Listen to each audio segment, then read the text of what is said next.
Hello and welcome once again to Four Wheels Good, the programme that takes you racing round the motoring circuit.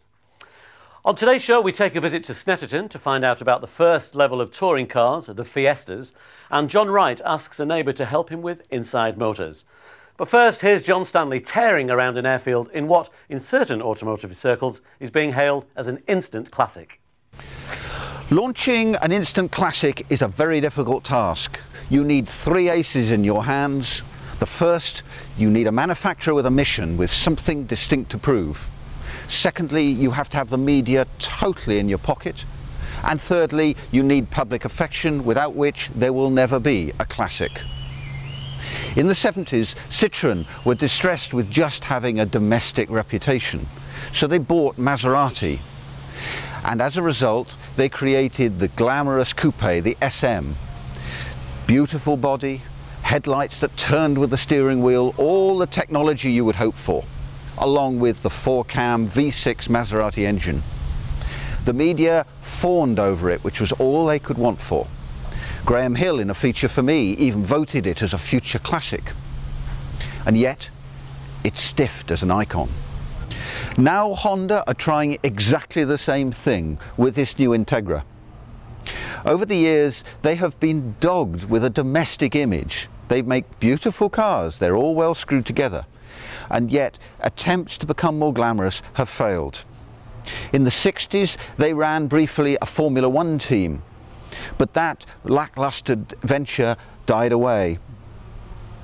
They had the same exercise with their very beautiful supercar, the NSX, which is £70,000, but it failed to get public attention, even though the media again fawned over it. Now they're campaigning with all the PR skills they know with this Integra Type R.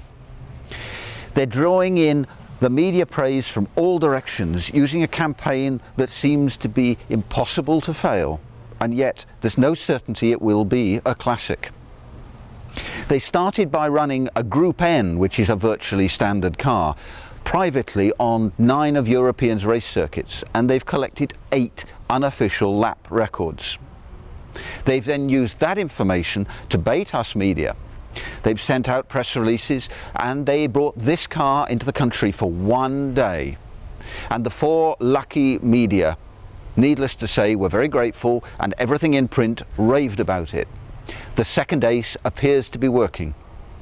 They've sent press releases out announcing an extraordinary price of £19,500, which is the accurate price, unlike our rivals who were talking of £23,000 on air. They also referred in the same releases to the fact it was a privilege to drive it, just to make sure everyone that got in this thing was impressed. Naturally, TV gets special attention, and our rivals have obediently towed the line with unrestricted praise and glamorous pictures. We've no reason to spoil the party, and so let's go. Cue the music.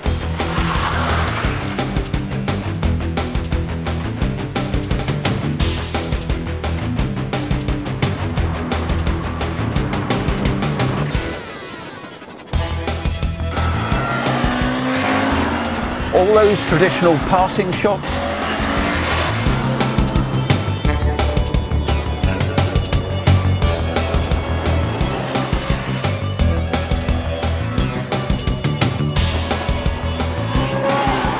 The expected flicking of gear knobs.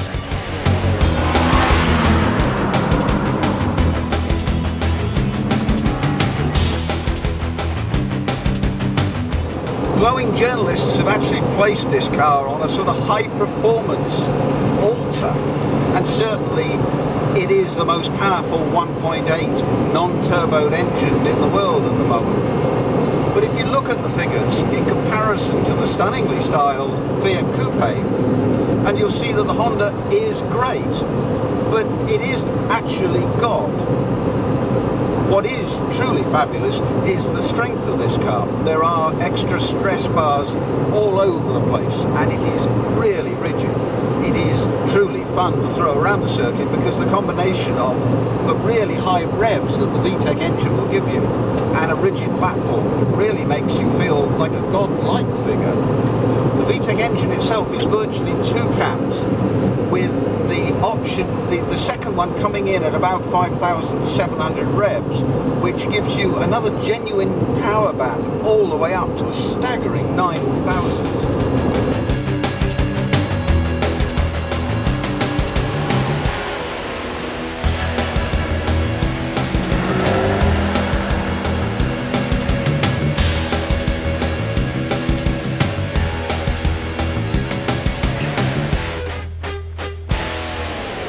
So what has Honda really been up to? The Integra range has been going in Japan for around 12 years and is really just a domestic range of cars. There's nothing important about them at all. This is the top of the range for Japan and again has been out for a while. Curiously enough, it's suddenly now launched here. And it doesn't really win any awards for beauty. It does have a huge tailgate and a huge boot, which does genuinely provide a large space if you're in the market for such a car. It's white, it boasts a fashionable spoiler, and that's pretty much the extent of it at this end. The white is meant to be reminiscent and celebratory of those Grand Prix cars from a previous decade, and the red, which you see embellished over the logos and the name, are actually meant to also be reminiscent. I actually was at Silverstone during testing with the original F1 cars. From my memory, it was actually orange. And at the front end, the important news, which of course is their VTEC engine. It's curious that, like with the Citroën, the important element is up front. This is a magnificent beast, and they should be very, very proud of the engineering that's gone into it.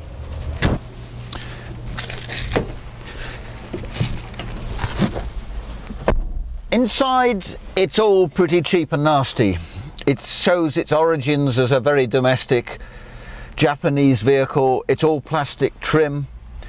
Some of the journalists have actually got very carried away and talking about it being race bred, and as such there should be nothing in it.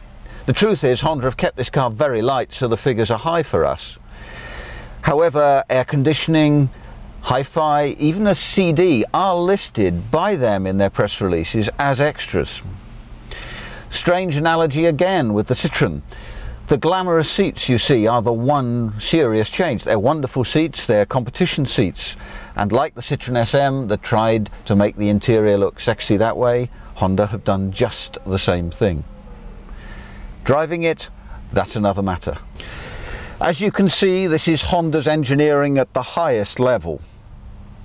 The big question is why? Why the Type R? Why bury such a fabulous engine in a domestic coupe? Why bring just a few hundred in at what looks to be a cut price? Perhaps, unlike our rivals, we should be looking beyond this car. Maybe back there is a stunning all-new Honda waiting to house this engine, this quite extraordinary VTEC engine. Maybe that's the future classic, not this. The most powerful 1.8 litre road car in the world? It really is a dream of a car, but if I'm going to drive that fast, I'll take the one with the stereo. Thank you very much.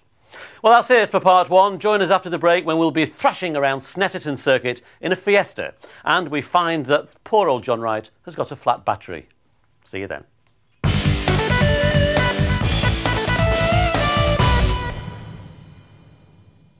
Welcome back to part two. Now, we've all seen the fantastic touring cars driven by the likes of Alain Menu, Will Hoy and John Cleland. Well, like other forms of racing, there are lower divisions, and with the touring cars, one way in is through the Fiestas. Intrepid motorsport guru Richard Warren went to meet some of the Fiesta competitors who were doing some testing at Snetterton.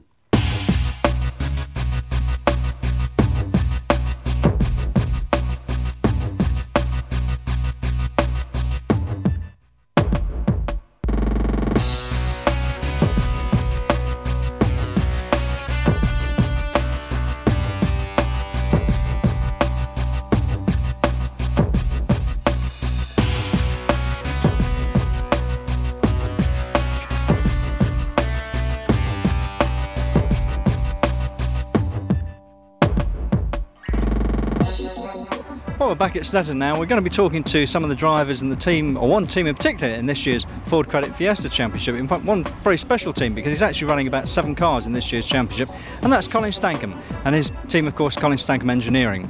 And we'll be talking to one of the drivers who's already run the junior division of the championship this year, and also talking to Colin Stankham, who will be taking us around the circuit in one of his race cars and showing us exactly how it's done.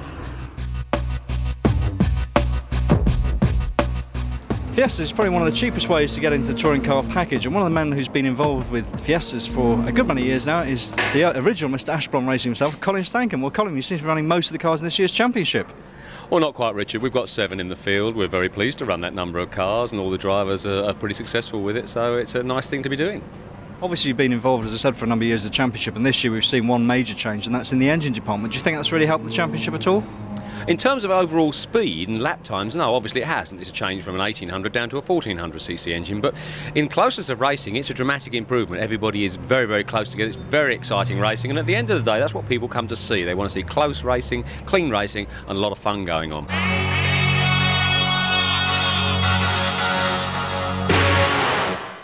Well, it's very nice to see a very well-supported championship, and it's even nicer to see a lady racing driver doing so well. And we have with me Joanne Breckon, who's actually doing the 2nd year of the Ford Fiesta Championship. Well, Joanne, what's it like to do the championship with all these men? Oh, I love it. I don't think I'd like to compete in an all-women championship. It gives me great pleasure when I beat the men, and that's part of why I like doing the Fiestas. And obviously, from a technical point of view, you've got some fairly unusual hobbies as well for a racing driver. That's right. I've got my helicopter licence. I've had that about 8 months. That was partly to fly to the circuits to miss all the touring car traffic. That's going well. I just like anything with an engine, really.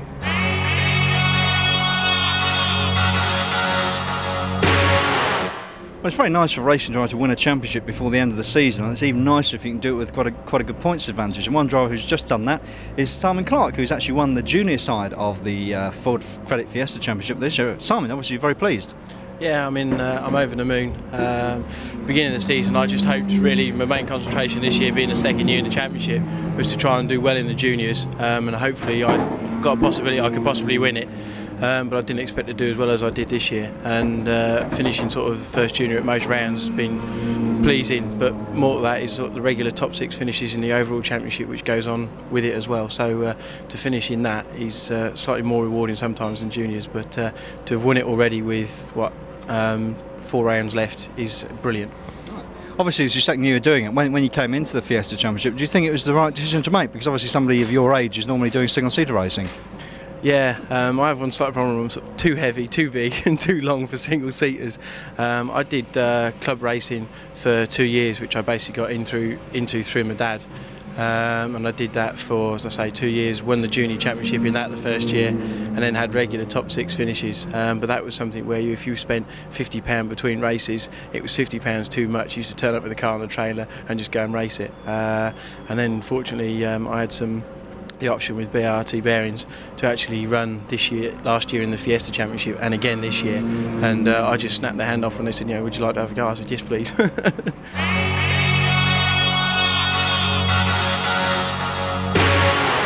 It is by far the most cost-effective way of getting into what is Britain's premier racing series, the touring car package.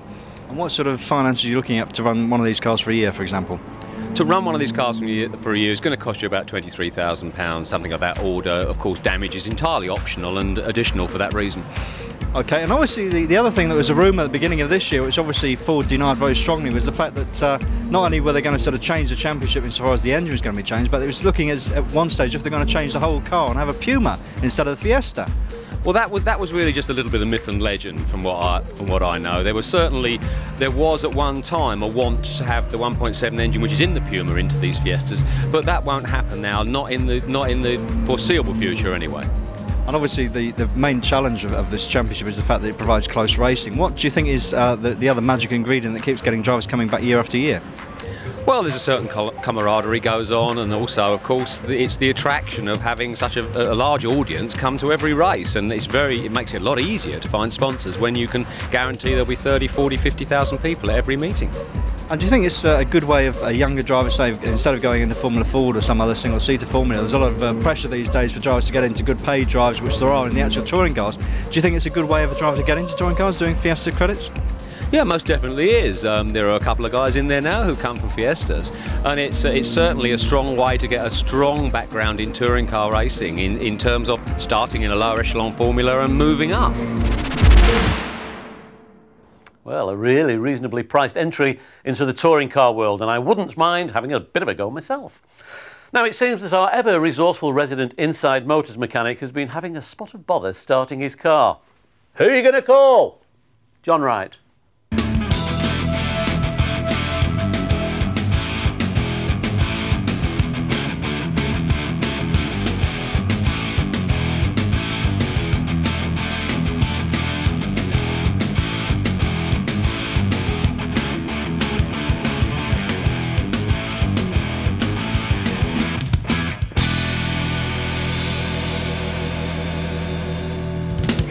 Hello and welcome to Inside Motors.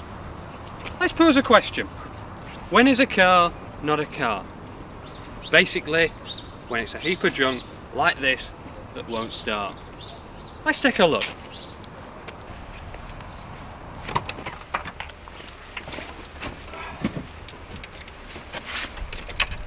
Look at that. Absolutely nothing. What we need now is a nice friendly neighbour to give us a jump start. See if we can find one. Right, we've given Stephen a call and he should be on his way now to give us a jump. Oh, look, here he is now.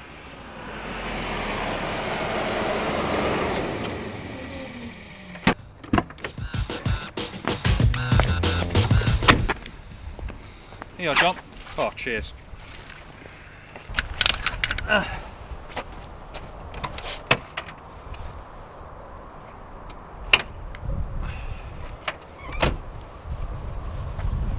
Stephen, can you open your bonnet?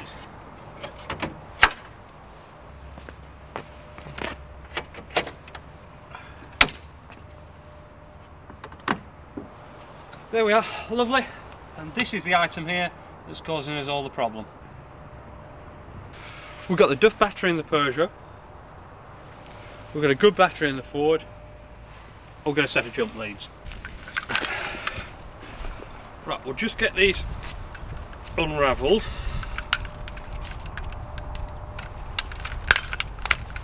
It's almost like knitting this. Keep those two separated on the ground and connect them up to your Duff battery first. Put the black one to the earth, the red one to the live, and then go to your car with the power, connect the earth up and just hang on to the power. Right, Steve, you start her up. Now with your donor vehicle running, now's the time to connect live. With a little plastic clip causing you a problem. Right, now this Peugeot should start. We'll see if it will.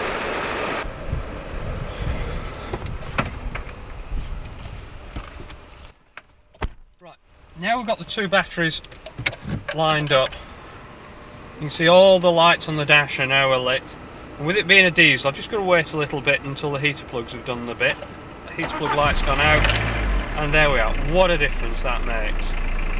Now I'm going to get out and disconnect these battery leads, and we'll take it into the garage, test the alternator, test the battery, make sure that's the problem and get it fixed.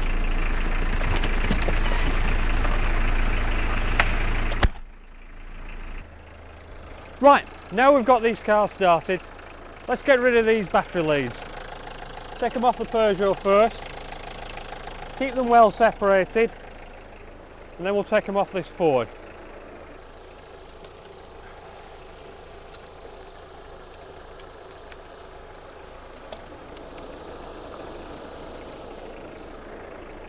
Right, we're finished with the Ford now. Thanks a lot, Steve. See you later on that. Welcome back to the garage. We brought the car in, we've got it started. While the engine's still running, I'm just going to test the alternator, make sure it is the battery, which is what we suspected, and not the alternator. Get the bonnet up and I'll show you how to do that.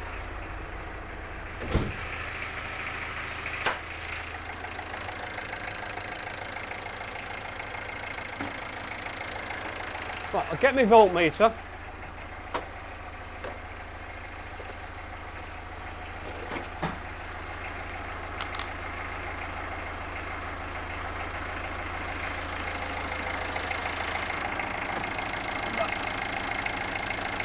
We'll just connect the voltmeter across the battery.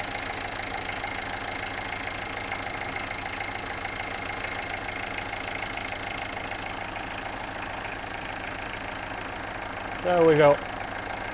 About 14.3 volts, which is just about what it should be. So, as we suspected, it is a battery problem and not an alternator. Very simple job to fix. Let's get on with it, stick a new battery on this.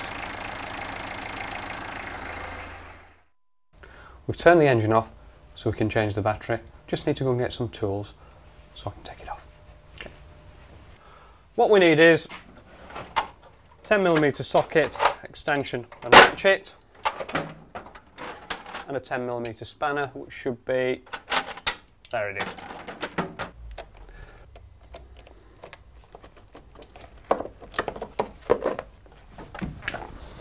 Right, there's the old battery. Here's the new. Let's get it fitted. Right, plonk it straight in to the position the old one came out of. Clear some cables out of the way. First job is to refit the battery clamp. Do the positive first, again for safety reasons, because without the earth strap connected we won't get any sparks with the metal tools. Tighten it up. Put everything away, drop the bonnet,